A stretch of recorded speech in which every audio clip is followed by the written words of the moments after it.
all about Damsel Troths and traits. Damsels originally were left out of the vows system, and then their progress was bugged, but apparently we're in a decent state for that. Traits are part of the big traits rework, but let's go over how they land with the damsels specifically. First, functioning much like vows for how you get them. You can't get the Troth of Wisdom until you finish the Troth of Protection, so they're sequential. The damsel I used to look over the absolute basics was for Luan Leo Kerr's army, so I expected her to be in battle. Ranking up 5 times in battle seemed quite right for her, so achieving them is not different from the prophetess version. Now at that point, I had to go and spend some time in campaign because the wiki doesn't actually explain how the prophetess gets her 2nd and 3rd versions. I've confirmed this up to the Troth of Wisdom.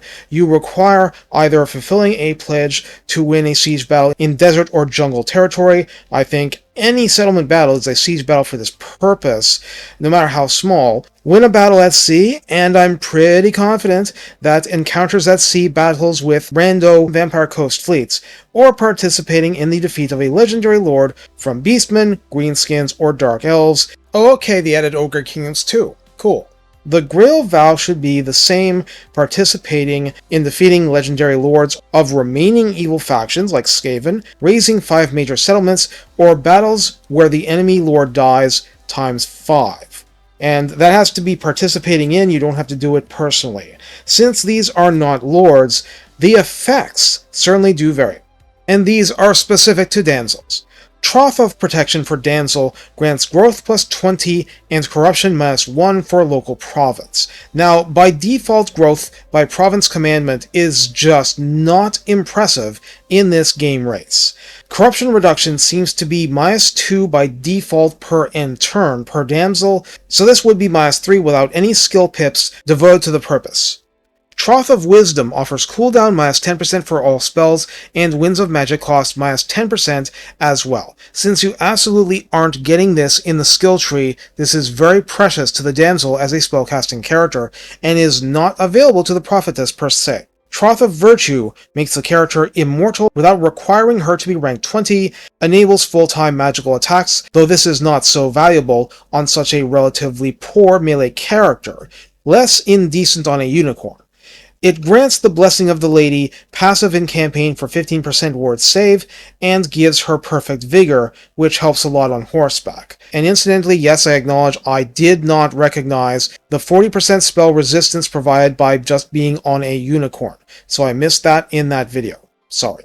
Now I'll go into how traits land, and we may get a lot of generic ones, but so be it. It's time to start discussing them seriously away from unit-focused videos that apply to broad situations. This gets very specific to a particular hero character.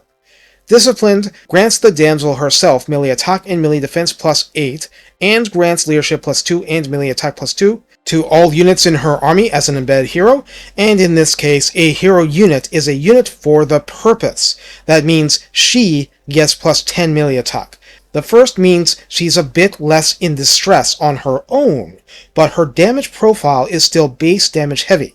Though if you saw my unit focus video, she has one animation that disrupted, as in tossed into the air, a lot more than the 3 that she actually damages. So if you're facing armor 30 troops, she's going to put in a bit of damage that way. The latter is something that can stack with any other disciplined hero, including other damsels, and therefore is considered a doom-stackable trait, but the damsel herself is unlikely to benefit much.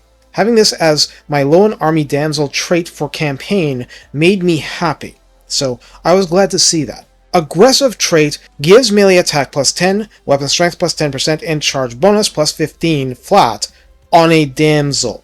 Again, this isn't going to transform her base-heavy damage profile, but since, if you squint, the melee attack only improved as much as with the discipline trait, without the melee defense boost, so really it's 10% more melee damage generally, and a full doubling of her charge bonus on foot, and on a unicorn, it'd be charge bonus 65. Again, on a damsel. That actually makes her a threat to bully some necromancer and disrupt spellcasting, though putting necromancers away is painful generally. Fleet-footed is plus 20% speed and Wayfarer, and what Wayfarer itself gives is a huge increase in acceleration and deceleration, but by far the biggest deal, IMHO, is Strider, which provides immunity to movement penalties from terrain, including going uphill, and from getting tired even if she doesn't have the Troth for Perfect Vigor yet. So this is your future extra high speed spell dispenser. It's not as if you want her as a tank, so why not? Perceptive trait isn't a direct combat boost. Campaign line of sight plus 25%, magic item drop chance post-battle plus 15%. Well, in the new item system, that's a big deal.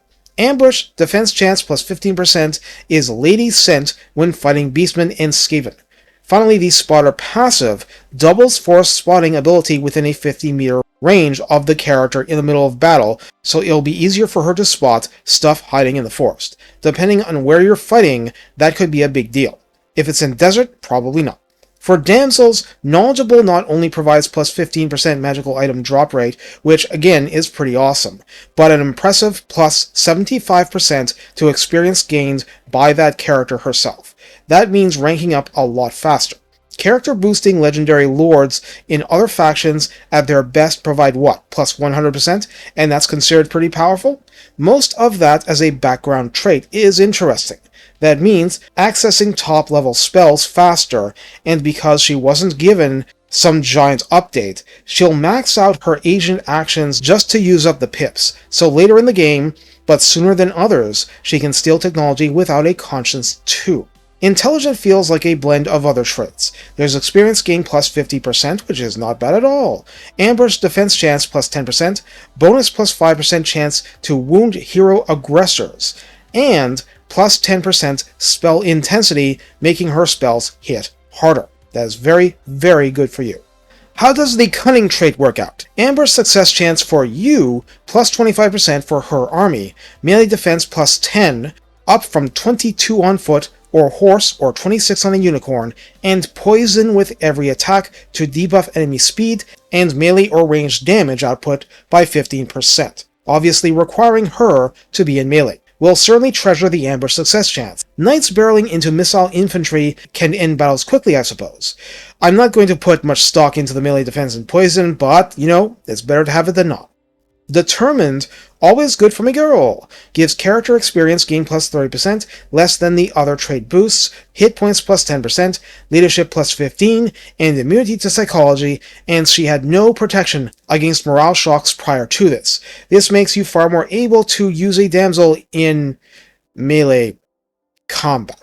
Well, more like it helps her get spells off while under archer fire before she repositions to safety. Also, a life caster can't heal anyone if she's galloping away from the battle, so there's that.